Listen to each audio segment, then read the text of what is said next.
You're good. Everything's good. All right, so I'd like to call this meeting to order. It is March 9th, 2026. This is the Shaniko Council meeting. We'll call this meeting to order. Council members in attendance are Councilmember Brown and Councilmember Cagle and Mayor Haskett. According to the city charter, that is considered a quorum. Bring this meeting to order. Can we do the Pledge of Allegiance, please? Yep. I pledge allegiance to the flag of the United States of America and to the republic for which it stands, one nation, under God, indivisible, with liberty and justice for all. I'd like to, before we approve the agenda for today, I'd like to, do we have the DLCD grant on? She is not on yet, and Ed said he was running late, so we might move those down until they arrive. Yeah, so let's move the minutes approval. Let's move the guest, both the guest Jamie Crawford and Ed Hodges down to number 9. Okay. All right, so we've got the minutes approval for the January meeting. And has everyone had a chance to look that over? Give me a moment to double check.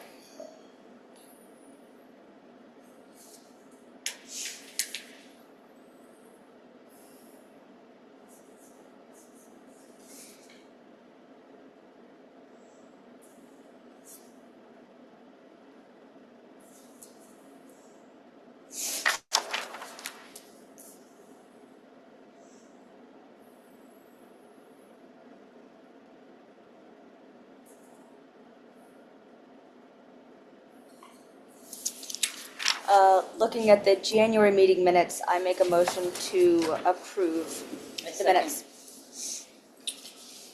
All right, I've got a motion to approve the January minutes, and I've got a second. All in favor? Aye. Aye. Show that as 2 votes yay. Yay from Councilmember Cagle and yay for Councilmember Brown. 0 nays and 0 abstentions. So the minutes for the January meeting are adopted. The next minutes that we need to approve are from the emergency meeting on March 7th, 2026. Please take a moment to look over those minutes. Did you mention making the exact amount to CSI? Yeah. We need to change that. No, we're done. All right, I'll make a motion to accept the minutes from March 17th. There is a small change that the CIS money is $10,820.02. It's not $10,811. That's the only. Okay. I make a motion to accept the emergency meeting minutes with the adjustment from the CIS number to correct that. Do I hear a second? I'll second. All in favor of adopting the minutes from the emergency meeting on March 7th, 2026, say aye. Aye.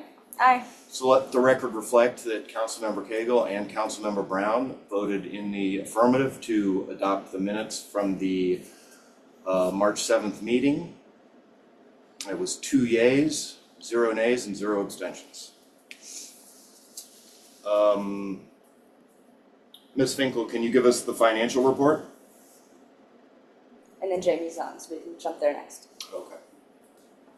Sure. I'm happy to walk through the financial report. I will say, after we didn't meet last month, this is just going to reflect both months. So I'm just going to do kind of a high level overview of both. But so we owed $621 for Wasco Electric and 52 cents, $621.52. And that included all the accounts except for the school account. We also owed $600 for Madras Sanitary, which included a regular dumping, but also a reset of the dumpsters. So that's, I'll note that that's more than it usually is each month. And then the other outstanding debts are the CIS money, which we discussed on Saturday, but that's, as you said, $10,000, $10,820.02. And then the other one would be the Avis drilling for the well, which we owe $6,362.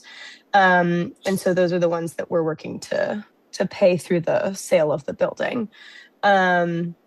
So my recommendation would be to pay the electric, to keep the electricity on. And then for the sanitary this month, I hope that we could call to maybe extend that deadline, because I don't think that once we have paid off those other debts, the CIS, the attorney, and the drilling, that we will have enough to pay for the sanitary. So I would say we should prioritize the electric and the other greater outstanding costs.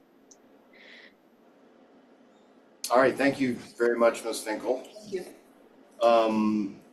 It looks like we have Jamie Crawford on Zoom. Jamie, are you there? Yes, I'm Jamie? here. Sorry, it took me a second to pop in. That's okay. Jamie's going to give us an update on the DLCD grant, which is, well, I'll let her explain what that grant is. Go ahead, Jamie. Yeah, of course. Over the summer, I worked with the city to apply for a state-funded grant through the Department of Land Conservation and Development. The city was awarded for, oh my goodness, I think it's 30 grand. It's either 30 or 35, but this would be funds to the city so the city can update your development code and then, or your zoning ordinance, and then your comprehensive plan. So your zoning ordinance has been updated in the past. I can't off the top kind of remember when. I believe in the 90s, to add some protections for historic preservation. But your comprehensive plan has never been updated. So, and the comprehensive plan is the guiding document that's sets up the zoning ordinance. It's policies and sort of broader picture vision for where the city wants to go. And it's more of it's a guiding document that sort of aligns the city's vision for growth over the next 20 years. Um, and so I've been working with Pam to put together a scope of work for the contracting. And right now, that has just been reviewed by the state. They have some comments, or some edits that we need to make, and then it'll go back to them for kind of finalization. But um, I just came to let the city know that we're going to be ramping up for this. So this is the grant goes through, hmm, or let me back up. So we need to be finished with grant products before June of next year. So we have a little over a year to work and get things kind of wrapped up together.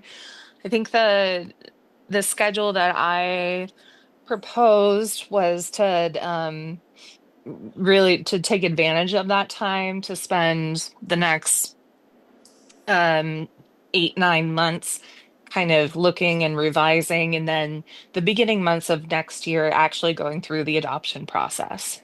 So um I would love to share the scope of work with you guys, and I'm here to answer any questions that there may be, and just generally any planning questions that you all may have. It's been a couple months since I've seen you guys, so It has. I'm glad you were able to jump back on because, of course, time has passed, and I just wanted to remind council where we're going with this grant and what the goals are. And it's just nice to have a report, even though we're in the preliminary phases. So I don't have any questions at this time. Thank you, Jamie. Andrea, do you have any questions? Councilmember Cagle, Councilmember Brown?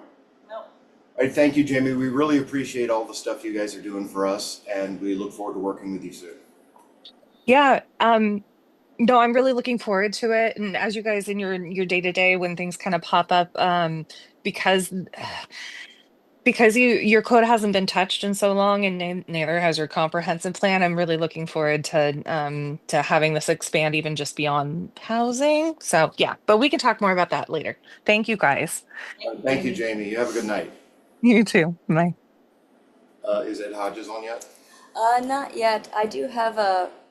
We can jump to the water report, and I do have an email from him summarizing where he is if he's unable to join us. He did double book, and so he said Estacadas council meeting is the same time Sure. as ours, so he's attending there. All right, well, thank you, Ms. Brown. Will you go ahead and start on the water report? Yeah, quick overview on the water report. The reservoir sits at 8 foot and 4 inches, which is pretty good for this time of year. The chlorine continues to be tested twice a week, and the most recent test was 0.7. So what I did is I went down to the pump house and I turned down the stroke from about 10% to 7%. We're running full chlorine now at the recommendation of Bill Polymesa down at OAWU. So we're able to adjust based on the stroke volume alone. So we are still in a safe range as far as chlorine is concerned, and we'll continue to monitor that. I will add that we now are on a monthly groundwater test assessment. So this means that Box R Labs comes once per month, and they take a water from the well source. And so keep in mind that this is a pre-chlorinated source, so it does come back positive for total coliform. It is not positive. It is negative for E. coli. And again, talking with Bill Polymesa, he explains that this is to be expected because we have our spring boxes under the influence of groundwater. So this total coliform could be dirt particles. It could be things like that. And the reminder is that the test is pre-chlorination. So when we inject this chlorine, and we're happy to see levels like 0.7, hoping to get it down a little bit lower, maybe 0.4 or 0.5, with the priority being high enough to be able to kill any bacteria. So we guarantee that there's no total coliform in the actual drinking water distribution line, and that continues to be the case. And since I don't have Ed on, I'd like to go ahead and convey where he is with the water Please planning do. grant. Sounds good. Yeah. So Ed from Kieran McLeod sent me an email. They are almost done with the planning phase that they've been working on for a year and a half to prepare us for a new pump station, for automatic chlorination, which is going to be a game changer. So he's 95% complete. He says the archaeological is complete, and the environmental should be complete within the next 2 weeks. So the next steps for Ed of Kieran McLeod are submitting the plans and specifications to OHA, drinking water this week for review, so we'll get that back, get into the end stages. Once the review comes back, and any and all comments are addressed, well then they'll be working with the city to close out the project with the funding agency, and the planning project will be complete. Now, what that means is we will then be eligible as a city to work with Kieran McLeod and McEd, who's been really helpful project managing this, and with Business Oregon, who is the funder in this situation, to apply for a new funding cycle since we finished the planning stage. This next funding cycle will be for the actual construction phase. And so that will likely be, I think, spring of 2027. So I know that these things take time to finish up, but once we get that next phase of funding, we'll still go through the bid process. And if we choose to go forward with Kieran McLeod, they'll be able to execute on the plans they've put together, or we could choose a different vendor. I think Kieran McLeod's been really good for this project. So that's wrapping up this project and then looking forward into the actual implementation of getting our water system upgraded. So we've got automatic chlorination, we've got the telemetry that we can check on our phones, we've got the alarms to say if the reservoir level is alarmingly low, or we've got these extra stop gaps. So we'll continue to test it, of course, manually, and then have the sort of the tech to help us out with that. Awesome. And that's all I have there. Thank you, Councilmember Brown. Is Ed Hodges? Ed Hodges, I guess, is not joining us today. So I'm going to open up. Does anyone have any public comment? No? Is there anyone on Zoom that has public comment?